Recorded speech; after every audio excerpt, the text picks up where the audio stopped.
and good afternoon, Trinidad and Tobago. Welcome to this special edition of Take a Stand for TNT. And we thought that for this special edition, we want to really focus on the paying tribute to electricity workers. Why? Because this is actually the 50th anniversary of TNTech workers officially joining the Oilfield Workers Trade Union.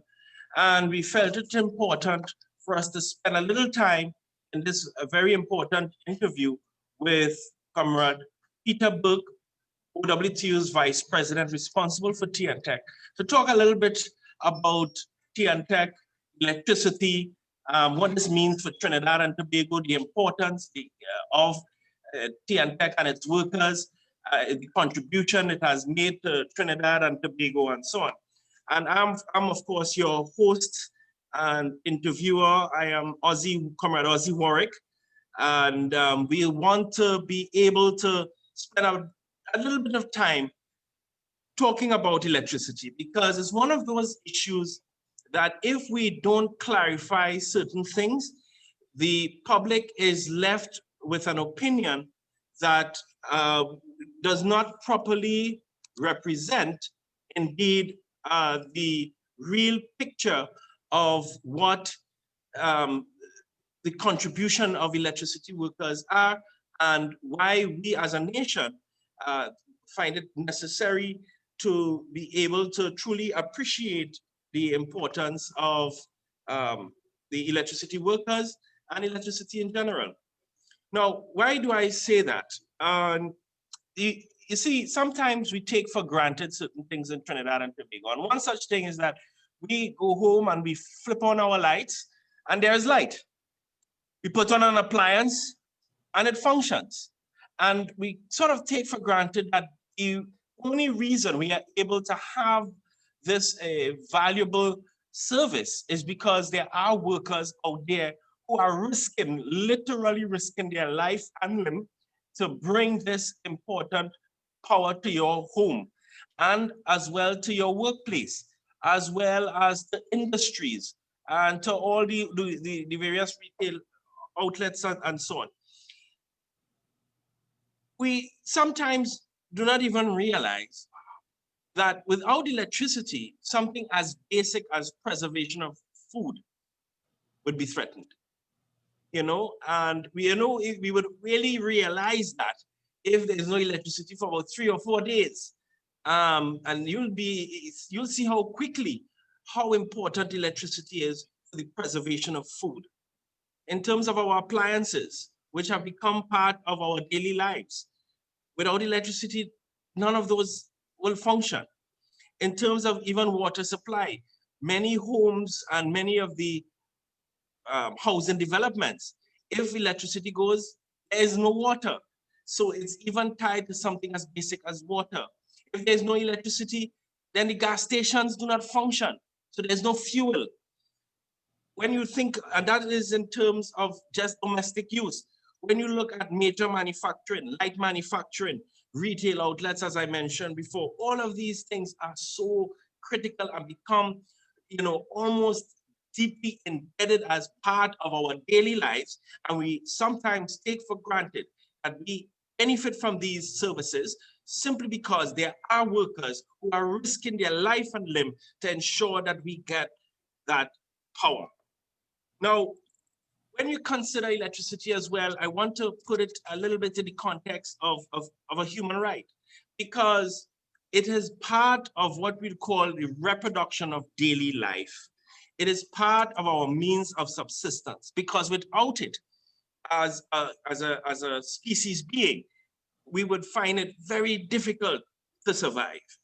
So when certain people speak about electricity, sometimes you get the sense that they are talking about a luxury item or a luxury service, and gives the impression that it is somehow a gift to the country, or that those of us who are domestic users, somehow we are taken from the state, not recognizing that in fact across the world now, electricity is recognized as a human right, simply because of the role it plays in the reproduction of daily life. And the other thing is that we take for granted here in Trinidad and Tobago sometimes is the question of reliability. Now, outside of the US and Canada and Europe, you would not believe in many countries that I've visited myself, I've seen the challenge of electricity. Sometimes you get electricity for 8 hours, sometimes you get it for 10 hours. And in some countries, I can tell you, you will get electricity for 4 to 5 hours. We enjoy that right here in Trinidad and Tobago at 24 hours, 7 days a week, 365 days a year. All because we have workers who are risking their life and limb to bring you this valuable and precious commodity called electricity. I wanted to lay that sort of foundation as I begin this interview with Comrade Peter Burke. Comrade Burke, welcome to this special edition of Take a Stand for Trinidad and Tobago. Welcome this afternoon. Thank you, Comrade Warwick, and it's a pleasure to be here on this Take a Stand program. Okay, great. I want us to, as we get into some of the issues surrounding TNTech and so on, if we could just take a little step back a little bit. It's always important for us to have a very sort of historical overview of this particular commodity. So can you just take us back a bit and then bring us forward to what may have been some of the root causes to some of the issues that have been raised with regards to TNTech and the provision of electricity?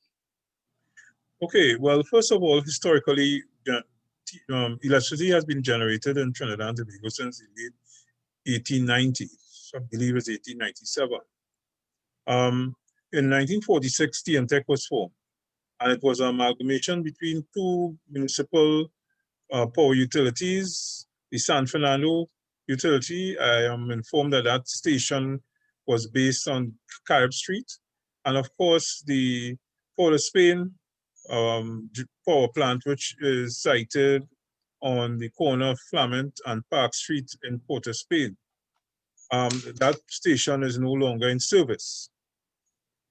That means, to those who understand the meaning of the municipal owned, that TNTech has always been a state enterprise, even in colonial times, because even then, the state recognized, or the crown recognized, that electricity is a very strategic, and you took your time to explain how it impacts on our daily lives.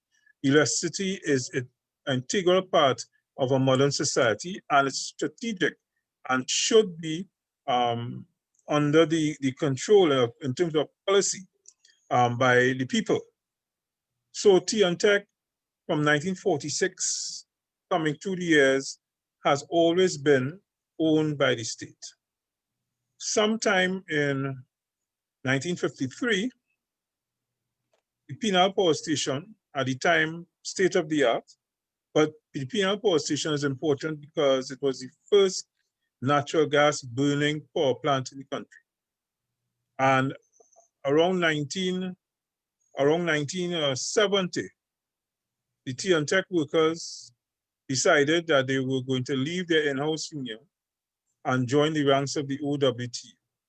And of course, this would have come out of a unsatisfactory settlement of negotiations, I believe in 1968, where there was an increase of 1 cent per hour. And of course, the workers would have reasoned quite correctly that the OWT will never settle for an agreement like that. So by 1970, both the weekly, hourly, and monthly paid workers were part of the OWTU. Now this sent shockwaves through the power, those who held power, and among other things, this probably was a major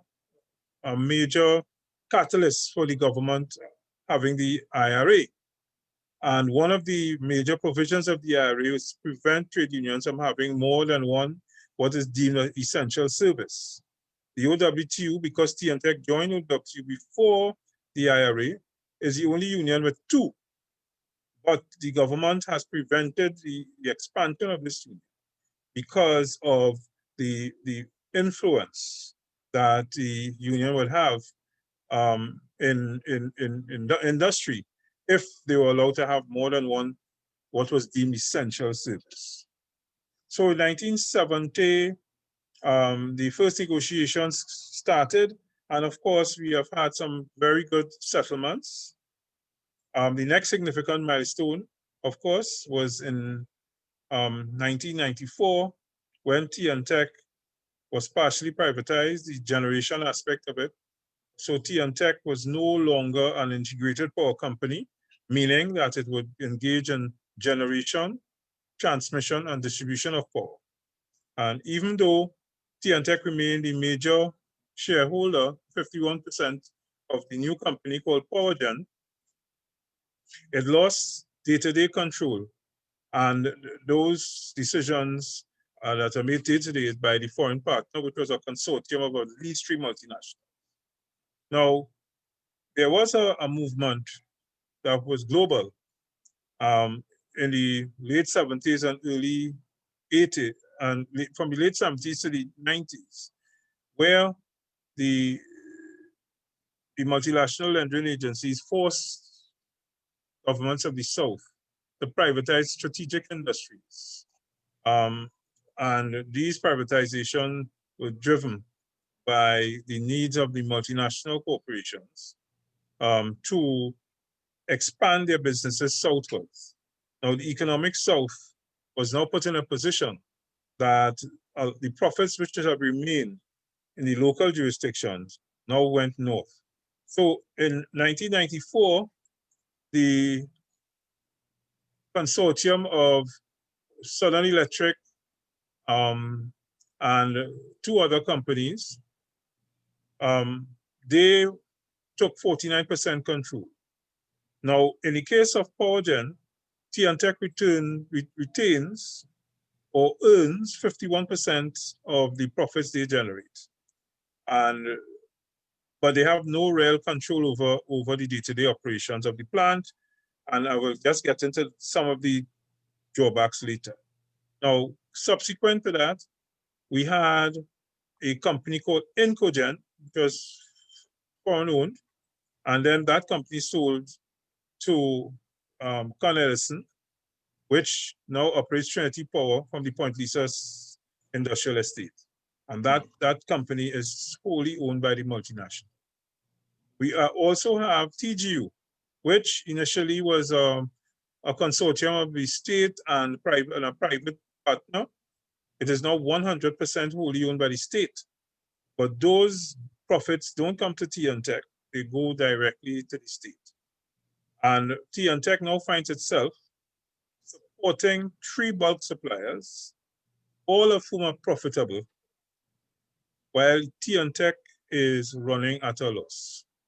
Now, just as before we go to that, just for clarification, because one of the reasons I allowed you to give that very comprehensive explanation is because, you know, one of the issues in trying to because that people lack information, and I think what you are sharing here to the public is definitely things that people don't know. Can you therefore just explain for the listening audience, what do you mean by bulk supplier? Okay, a bulk supplier is really a company that owns a power station or power stations to supply a distribution company. Now, Tech used to be integrated in that it would handle generation, transmission, and distribution. The generation is the actual generating of electricity. The transmission is the transporting of bulk power from the power stations to substation. And you'll see those big towers on the highway with 6 lines on them. Those are what we call transmission lines, and they transport bulk power at very high voltages. In Trinidad, it could be as much as 230,000 volts, 132,000 volts, 66,000 volts. Those are the 3 voltages that we transmit bulk power at.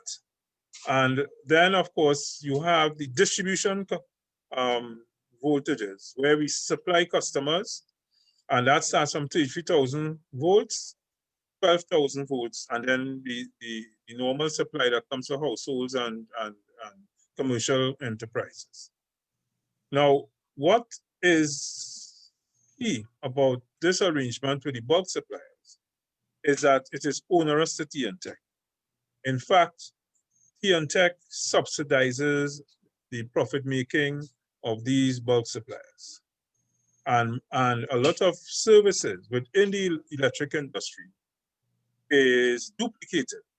So whereas if you had an integrated company, administration would have been central, and you wouldn't have to pay, for instance, in our context, 3 CEOs have duplicated HR division, duplicated engineering, and so on.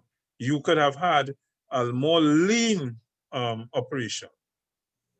Then we have a small generating station, just about 84 megawatts. And they operate from coast. So Tobago, in the last 10 years or so, has become self-sufficient in generation.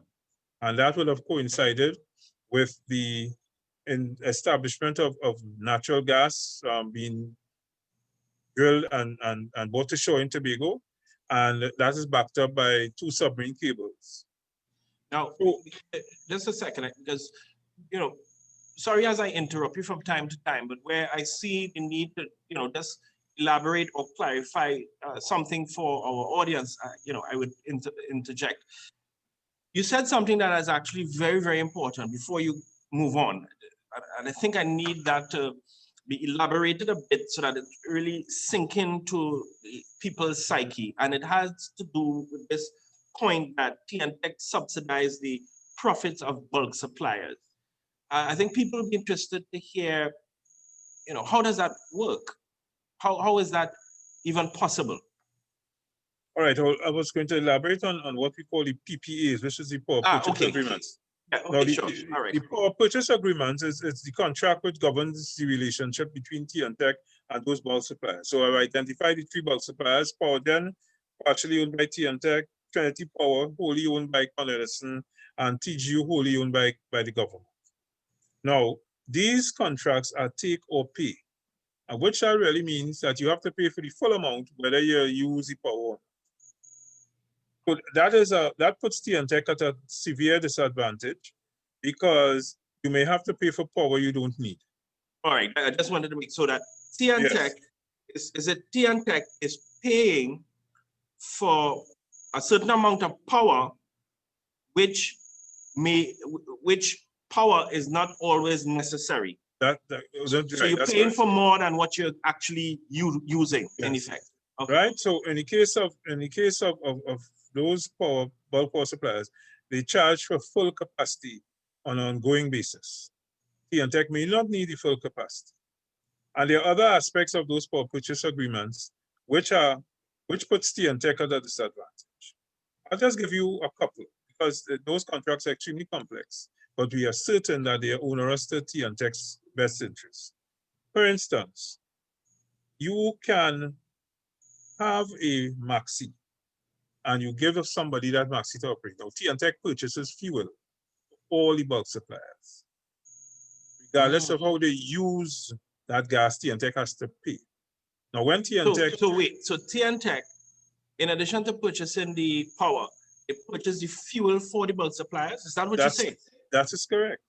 So if you own a maxi taxi and you rent it out, and the maxi taxi driver works at maxi 5 days a week, and you pay for the gas, and then on weekends when he is liming and so on, you have to pay for that gas as well, right? And that gas is the biggest cost, right? That is attached to the generation of power. It is much higher than labor costs or maintenance costs. Gas is a major cost.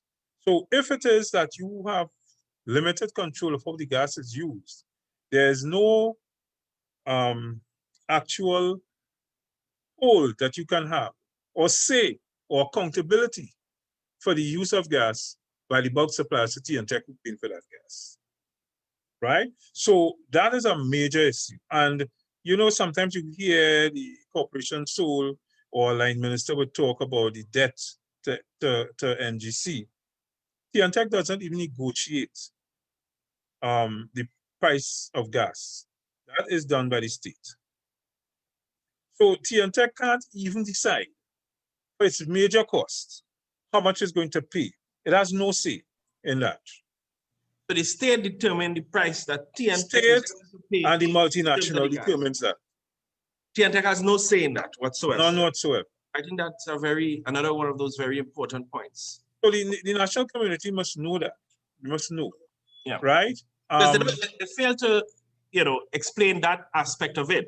What makes the headlines is we owe $4 TNTech billion. owns so yeah. Right. Yes. And and that can be extremely misleading. So which is why it's very important for us to have this sort of session for clarifying these issues with a little more detail. So please go ahead. Right. So you have a situation where the price of gas is not determined by you. The usage of the gas is not determined by you.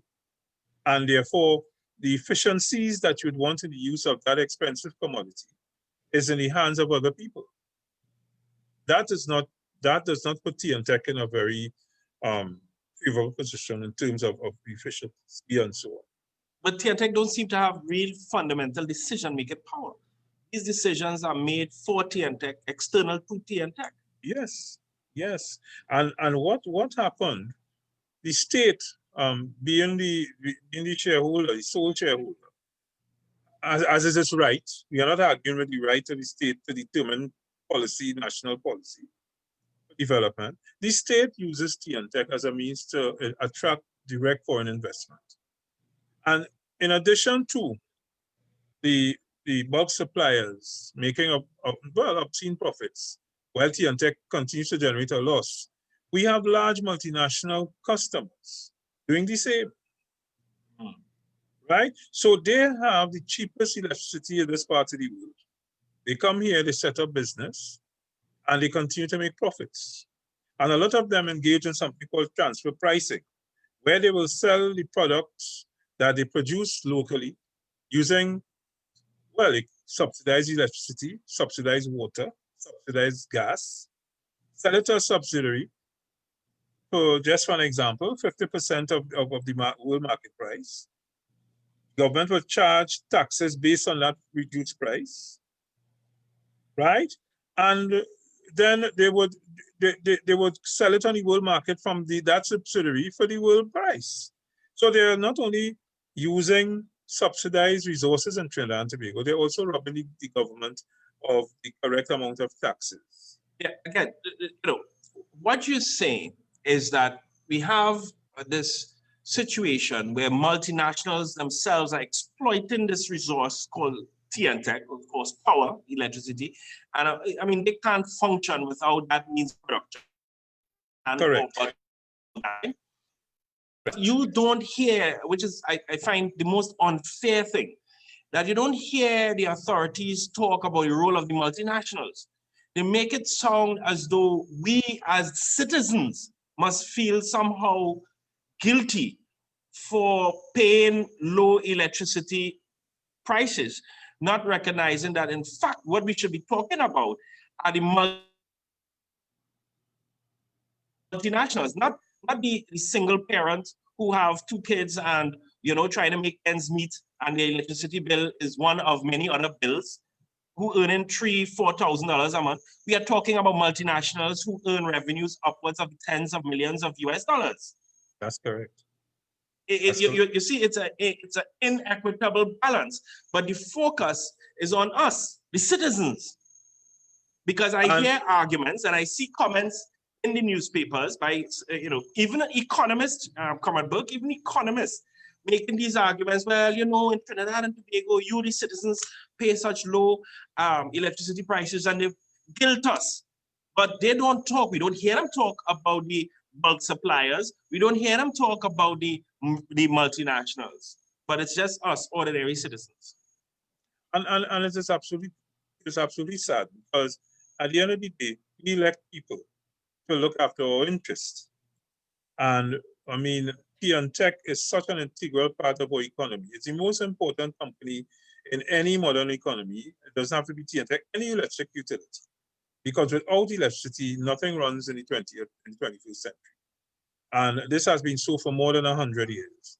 So we are in a situation where the shareholder gives the impression that superficial decision making can solve a problem that is far more complex than they are willing to understand or to admit.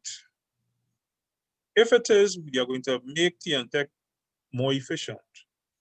We have to deal with these governance issues, and we have to deal with them quickly, because as we have experienced in the union, you had a situation where there was a hike in gas coming from the wellhead.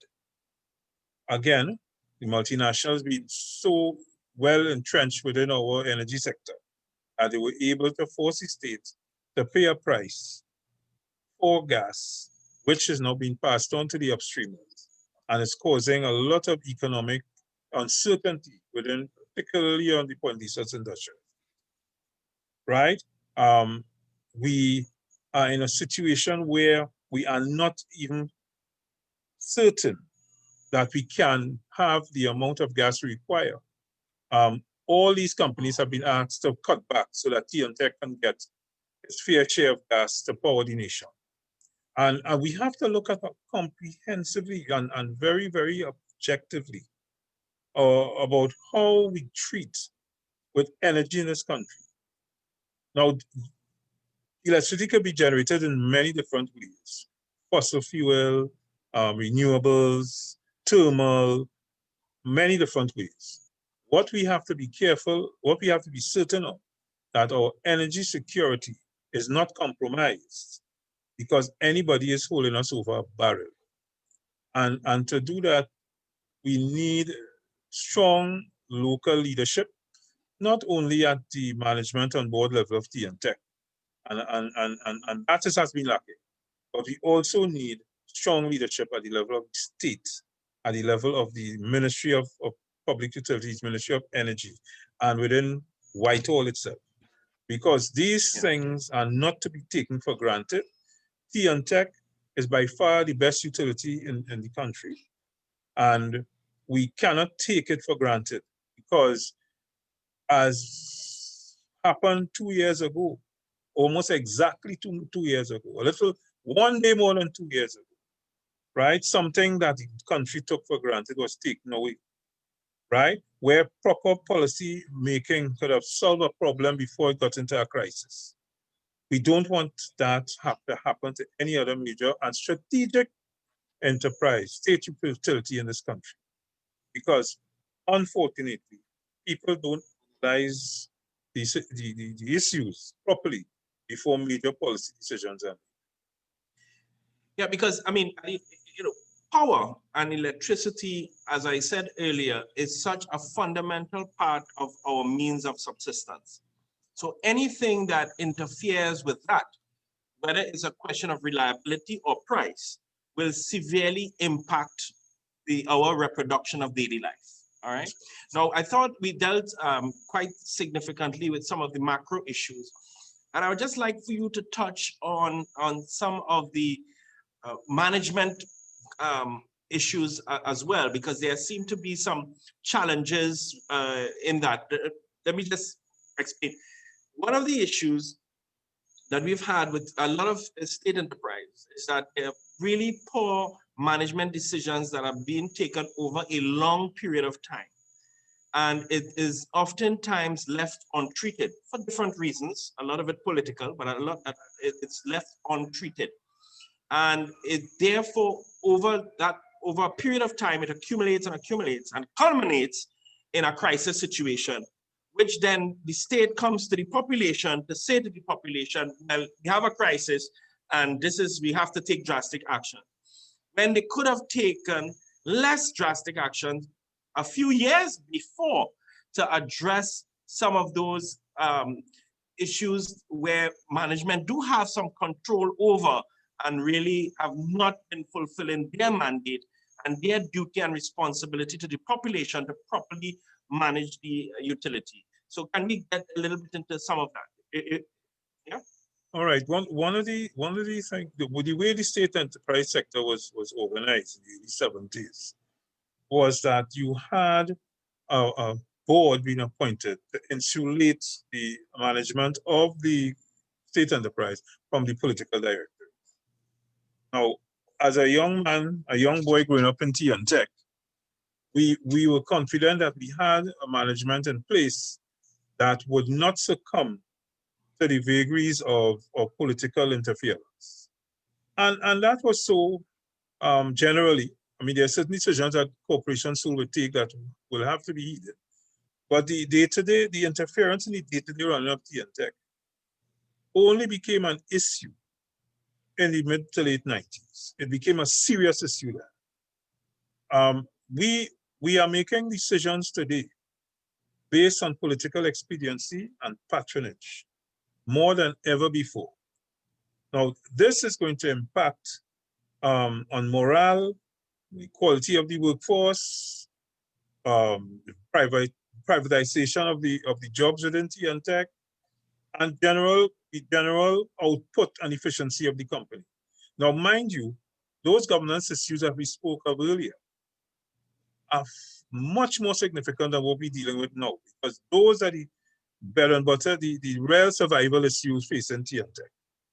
But the management issues and the political interference at the level at which it exists now also impacts negatively on the operations of tea and tech.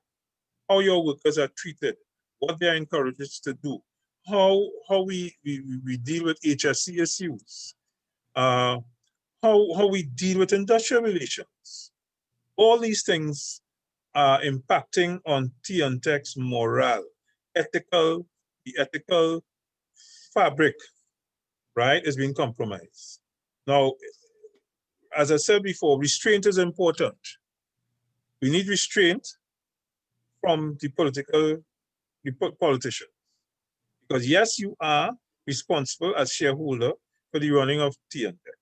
But not because you can't do that, you will send these people, either contractors or individuals who really can't do the work. Right? So Yeah. we have to look at patronage as an issue. Also, procurement. Procurement is a major issue at the end. And because procurement is not as efficient as it ought to be, a lot of money is wasted on the procurement of materials and equipment, which have to be just left on the wayside. Recently, they bought 22 vehicles. The workers identified that the vehicles were unsuitable, unsafe, right? And they insisted that the vehicles be used. And now, within less than 2 years, these vehicles have shown signs of metal fatigue because they were adjusted post-market, right? And some of the attachments put on these vehicles were too heavy for the chassis. And the thing that was done, the adjustments made, were not in keeping with good physical practices, good sound mechanical practices. Now, nobody accounts for that, but that's a problem. 22 of those vehicles would cost tens of millions of dollars. And so when we talk about these things to management and they ignore us, and you go to the board and the board ignores us, right? You find that there's no accountability, and every time it gets worse and worse because we're getting away with it. Yeah, I'm glad that you raised these very specific issues, because I really have a problem where management makes decisions, particularly now we're talking about tea and tech. No one is held to account when these decisions affect the bottom line and there is a crisis. The people who are then sacrificed are the workers. That's who correct. had nothing to do with the decisions in the first place. Okay? Some of those, I think that is key that people really must get. Now, we had a situation where the CEO of the company went to Parliament, subcommittee of Parliament, and he decided that he must let the national community know that part of the problems that TNTech has is the excessive overtime. And of course, people run with that, right? Because workers making too much overtime. But So wait, so let's just let that sink in. So he didn't mention the power purchase agreements. no, Didn't mention the role of the multinationals exploiting the TNTech resources. the gas contract, no. He didn't mention he didn't mention the gas contract. He did not mention the fact that management took certain decisions that have cost the company its effects on the bottom line. But when it comes to the country, tell the nation through the form of parliament is that workers have too much overtime. Right. Now, the real... Tell me there's nothing fundamentally wrong with that. I mean, and people accept that. And the fact that you could get away with it is even more amazing. That's, because as a worker, I have worked overtime, but I just can't go and pick up myself and go and do overtime. But overtime is a management issue. Exactly. You tell me, go over to work over there overtime, and then you authorize and pay me. I don't pay myself. And I'm not... Yes. Right? So if there's overtime, it means there's work to be done, so there must be vacancy issues. Well, unless it's chronic, as it is in TNTech, right? The overtime is being had because there's not enough personnel. But they are going around telling third parties that they're overstaffed. Now, we have a very large unofficial workforce. In some quarters, it's referred to as a parallel workforce.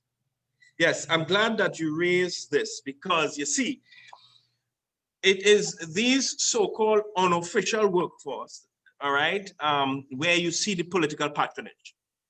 Yes. And somehow the permanent workforce who are properly qualified, properly trained, and ensuring that they execute their duty and responsibility on a daily basis, risking their lives on the basis of their own qualification and the experience to bring electricity to you and to me and to all of us and to industries, etc. They are being chastised and vilified and demonized in the public, when in fact you have a large so-called unofficial workforce, which I would like you to talk a little bit more about, because it is in that category we find political patronage. Well, a lot of the political patronage exists through the contracting out of work normally done by the regular workforce. We have found, for instance, in the tree trimming, which is something that could be controlled. Of course, it be controlled if you use insulated conductors and that kind of thing. But there is a tremendous amount of these contracts, right, where you have tree trimming being done.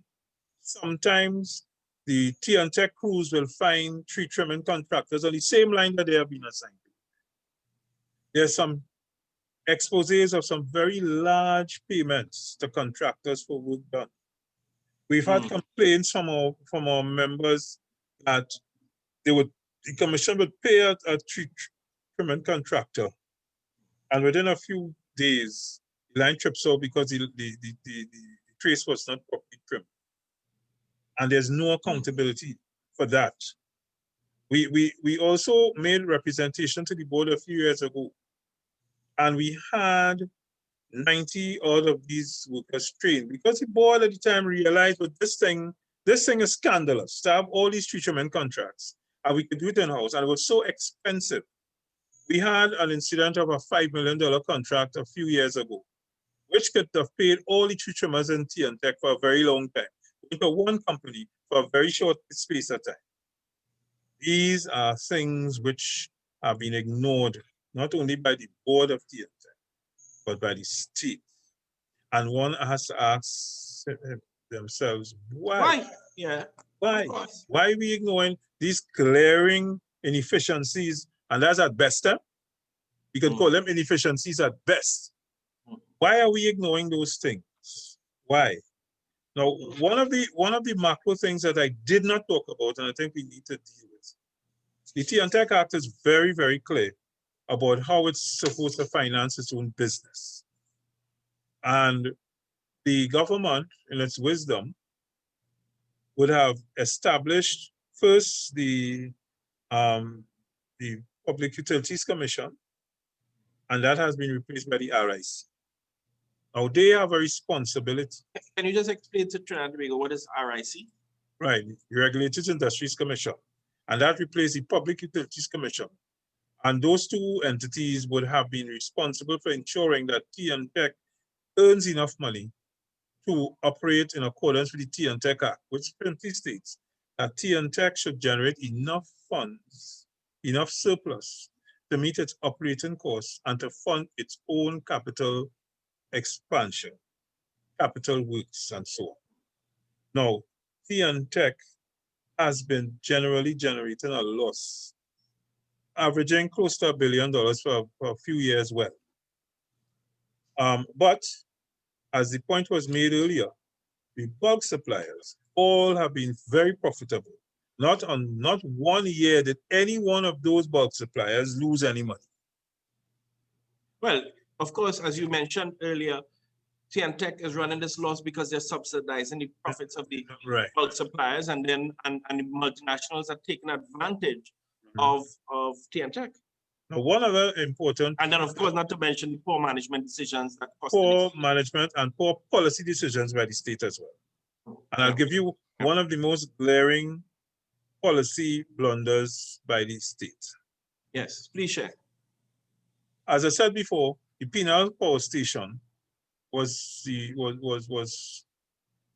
landmark piece of technological achievement by Tea and Tech in that it was the first power station that used gas. Tea and Tech had to spend money to bring gas from the fields in the south and east of Trinidad to Penal to fire its boilers and generate electricity. Then, of course, they had to spend, there were 2 generators subsequently placed on the Point Lisas estate, which would have powered a company called FedChem, the forerunner to Yara. Yes. Right? So they operated 2 generators there, gas turbines there. And all those assets would have been owned by Tea and Tech. Also, the line would have gone up to Port of Spain on Ricing Road to power the power station at Pramont and Park Street, which would have been operating, Power Station B would have been operating from the mid-60s until it was mothballed a couple of years ago. So those assets, which are considerable indeed, were owned by Tea and Tech. Sometime in the early 80s, those assets were sold to the gas company, now NGC, for $1. So when we talking about Tea and Tech owing NGC billions of dollars, those original assets, NGC made many billion times more than the dollar that was paid for those assets. NGC became the most profitable indigenous company in the Caribbean. Right? At one stage, it had cash of about $14 billion, which by any standard was an achievement. And this was on the basis of the original assets paid for by Tea and Tech. Now, this for $1. For $1. It was the lowest that they could have paid, and they paid it, right? So we must have this historical context to understand the relationship. And Corporation Soul also in its wisdom decided that, okay, if we want to encourage direct foreign investment, and it is predicated on cheap electricity, and we need gas to generate electricity, then the state will handle that bill to TNGC. Now, that was the understanding. And also, in order to ensure that the NGC and Tea and Tech continue to operate, we will take care of that cost. And we will keep the price of electricity down and therefore encourage industrial development in Trinidad. Now, that was an unspoken pact, but that is what it was in practice. And every time there's a downturn in the economy, but in this, but it's more extreme in the last 10 years or so, there is talk of T and Tech not being able to do what it's supposed to do and so.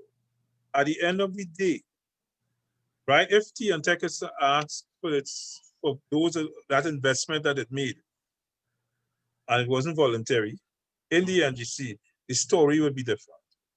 But I think it is only fair to the workers of T and Tech who have had to endure, because if we look at all those workers who give their lives in the service of T and Tech on Trinidad and Tobago from 1946, you'll end up with a tidy sum.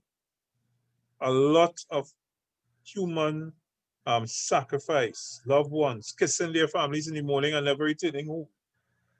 And we have made the sacrifice. We have enhanced the reputation of this country by going abroad during disasters and helping other islands, Grenada, Antigua, and recently the Bahamas.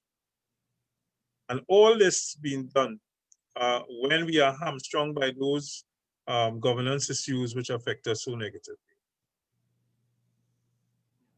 I think that it is so important that we have this particular special edition, because information is power. And many times the authorities and the state take advantage of us, the population, by not providing real factual information, but gives sort of soundbites and narratives that really push their particular neoliberal agenda. And a lot of times we as members of the public, we get caught up in that narrative and not recognizing that, listen, we are talking about the daily life of ordinary citizens, which is impacted by a particular service, which service is provided for by workers who risk their life and limb to ensure that we get that service, okay? But there are environmental elements that are impacting on the entity itself. And many times when the state is coming to have a conversation with the population, they're coming to have a conversation that is one-sided, and they provide information in a very selective way. And of course, cutting out and leaving out the historical context, which is very easy for them to do. So I think it was very fitting and timing that even as we celebrate this 50th anniversary of the T and Tech workers officially joining OWTU, that we bring some clarity on this issue of T and Tech. I wanted to also to talk a little bit about what do you see and what the union sees really as a way forward. A way forward that is an alternative to what could be seen as a neoliberal agenda coming down the road, which can culminate in the privatization of public utilities. Right. I think it would be ill-advised for any government to privatize those very strategic elements of its economy. One remembers a few years ago in the United States, attempts were made by a foreign entity to purchase some of the ports on the West Coast. And the sale was already agreed and was about to go through when Congress acted and said, listen, those ports are too strategic for it to be in foreign hands. Now, if one does not understand that, we'll put it in recent terms, events of the recent past. Between 2010 and 2015, there's very little activity in our energy sector. Supplies of gas and petroleum from the multinationals was declining at rapid rates. And there was absolutely very little that the state did to get these companies to produce more. And because our local industry, our local energy companies, primarily NGC and Petrotrin, were never involved in that kind of exploration, we were fully at the mercy of those multinational corporations. I was absolutely despondent when I realized that our government had taken the position to give a multinational the right to generate renewable energy in this country, renewable electricity. And why? Renewables are not as capital intensive as fossil fuel generators are. So if it is that we say, okay, let us generate renewables, it's low capital investment, and therefore we could do that. Trinidadians can do that. But we give it to BP, TT. They don't need that. But what it does, it further puts us at the mercy of multinationals for something that is strategic and absolutely necessary to the local economy and the local way of life. You know, nobody's talking about these things. It went ahead unnoticed that even renewables, they're saying that we can't do. Our psyche and our greatness as a people is that we are innovative. We have done great things, particularly within the last century and so on. And what is happening with this second or third generation leadership is that we seem to be voluntarily going back into a kind of colonial state. I am concerned about that renewable issue because I feel that that is a way for TNTech to get back into generation. It is relatively simple to operate. The technical challenges are not great. All that is really required is larger swaths of land to ensure that we have enough of these renewable devices generating electricity. You asked about the future. That aspect of the future bothers me. We also, sorry, go ahead. We also need to look at our political parties developing a bipartisan approach to strategic aspects of our economy, right? Generation of electricity is one, health is one. That those things will not be left to partisan politics. If we don't do that, we are going to never get consensus in this country. And of course, what is absolutely important is that when we make those decisions, we must not do it on the basis of the annual budget. We must go back to medium and long-term planning, which was the hallmark of the country in the 50s, 60s, and 70s, because the budgets will be aligned to your medium and long-term planning. One of the things about privatization, globalization, governments all over the world, all over the third world, were encouraged not to plan. And you cannot develop a country based on 1 year planning. You cannot. And I think that's one of the failures of government in the last 30 years, that we have abandoned those things that really helped us develop. And we seem to have adopted a more ad hoc approach to development. What is worse is that our very independence is being challenged because people feel that only a foreigner or a foreign company could develop the place. And we don't encourage our local, brilliant local minds. I mean, if you go abroad, if you go to any international, you see the amount of Trinidadians who do amazing things in companies of every kind all over the world. Why it is we can't do it at home is it really bothers. All right, before we sort of close off, I have to ask, because I mean, this is such a rich conversation. Have you had any discussions with the new Minister of Public Utilities? Because we now have a new Minister of Public Utilities.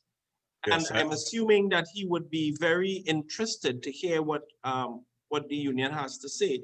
When you take into consideration the content of this interview, which is just about an hour, the richness of it, the depth of it, how it analyzes really and truly a strategic service, and how that service is located within the economy, and how that impacts on the reproduction of our daily lives and so on. One would have assumed that he would be very much interested to hear what the union has to say. Well, the elections were on the 10th of August, and we got a meeting with the Minister of Public Utilities on the 23rd of September, which was the day before Republic Day. The meeting was not completed. We did not deal with the full agenda that was proposed for that meeting, and we have been trying to contact him to a follow-up meeting. We haven't had a response as yet, but we would continue trying. Yeah, Now, I would like, let me just use this forum to tell the Minister of Public Utilities that it makes good sense to meet with the union, okay? And based on the richness of the discussion, it has much more to do with the strategic role of TNTech, all right? And therefore, it is in the interest of Trinidad and Tobago for there to be a collaborative approach in ensuring and guaranteeing an improved efficiency at TNTech, not on the part of the workforce, because the workforce has been very productive, but in terms of certain management decisions and certain governance issues, which you had pointed out very early in this interview, around the power purchase agreement and around the role of multinationals, etc. So, it just makes sense. And it can't be that you are requesting what's supposed to have been a gentleman's agreement for a follow-up meeting and can't have it. We're now in December, all right? And only to hear certain pronouncements being made in the public forum when there isn't a space for there to be a really a sort of rich exchange of ideas in terms of moving forward. And I am always very suspicious, I have to say this, I'm always very suspicious when persons in public office seemingly disappears, all right, in critical moments, only to come out of their slumber with a pronouncement that in the end will impact ordinary people's lives, okay?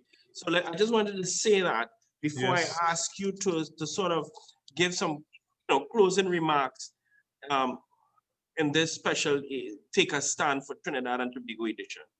Right. I would want just to add that to what you just said. This is quite correct. The OWTU is a major stakeholder in TNTech. And we are the only entity really that holds management and the board to account. We have a kind of group think coming from officialdom, board level, at the state level, and so on. And therefore, these are critical times where a lot of dangerous opportunities look. Now, one of the biggest assets of the OWTU is that it's an older institution than any political party in this country. It has fought for and won the right for adult suffrage. It has fought for and won for decent conditions, both monetary and social packaging, right? And it's unrivaled in that regard. So the institutional memory of this union is absolutely important if we're going anywhere. Because throughout colonialism, the worst aspects of colonialism, the social upheavals of the 1960s, right? The refinement of our negotiation skills, the social wage, All these things have brought Trinidad and Tobago into a good place. And if we are not careful and depend on the experience, it's a stable organization. In 83 years, we have only had 5 leaders. And therefore, it means that that stability at the top imbues onto the union a legacy which politicians who are a little more transient than that can benefit from. But I'm sensing there's a desire to destroy something that is irreplaceable. And our third president general had a say. He said, those who wish to destroy the OWTU, that's George Reese, those who wish to destroy the OWTU will only succeed in destroying themselves. Because we have been formulated and established on very strong foundation. And therefore, given that reality, we are forced to react with, and we really have the country's interests at heart, because we firmly believe that we have played an integral part in its development. And I think politicians would be wise to understand. And I really want to thank you, Comrade Burke. As you mentioned institutional memory, and you talk about politicians being transient. I just think of the fact that you probably, in your post, in your position, you would have seen several public utilities ministers, and you would have definitely have seen several board of directors coming and going in TNTech. Am I correct in that assessment? Yes, you have. And I mean, I as a TNTech worker, would have seen a lot of boards of TNTech come and go. Some were very progressive, some were not. But at the end of the day, they don't stay very long, and the workers remain, and the workers contribute to the national well-being, and they should be respected for that. Yes, and that is why we really wanted to use this special edition to pay tribute to TNTech workers, but I like to also include the power gen workers. They were all part of one family based on what you set up until 1994, I believe. Yes.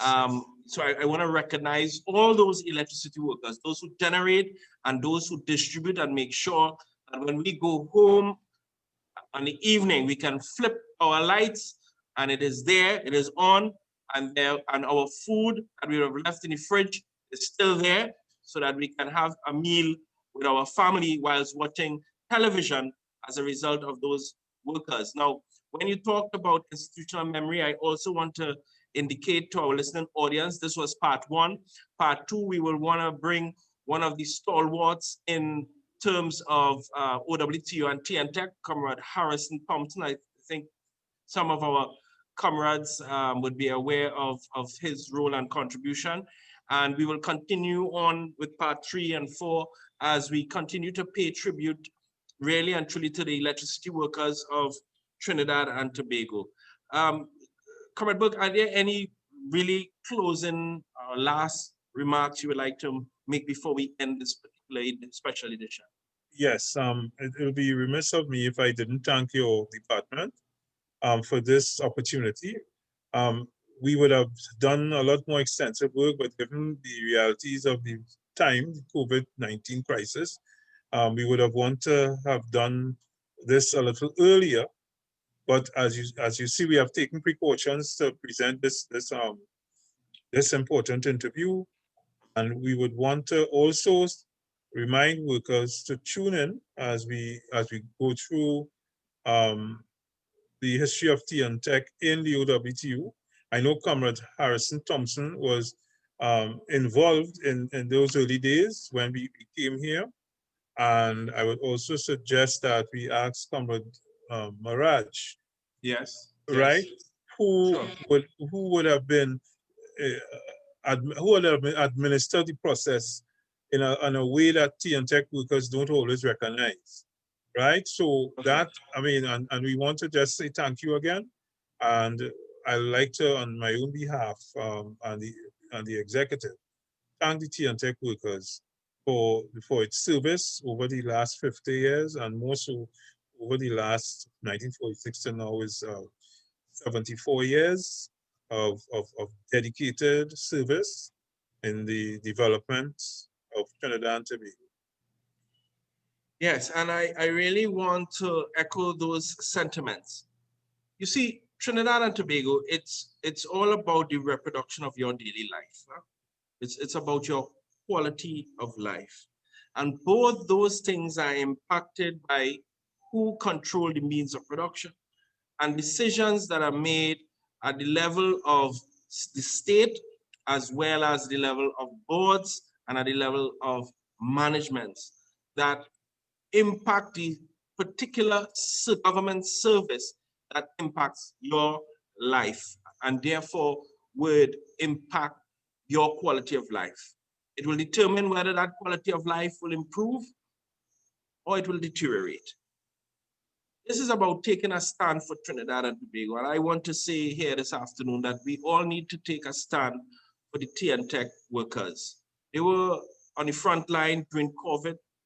There was never an issue of reliability of electricity during that period. When most of us were home, we had the benefit of electricity. That did not come from the sky. It came through the hard work of those workers in rain and in sun, night and day, to ensure that all of us have a reliable supply of electricity. And to the tea and tech workers, we salute you. We pay special tribute to you.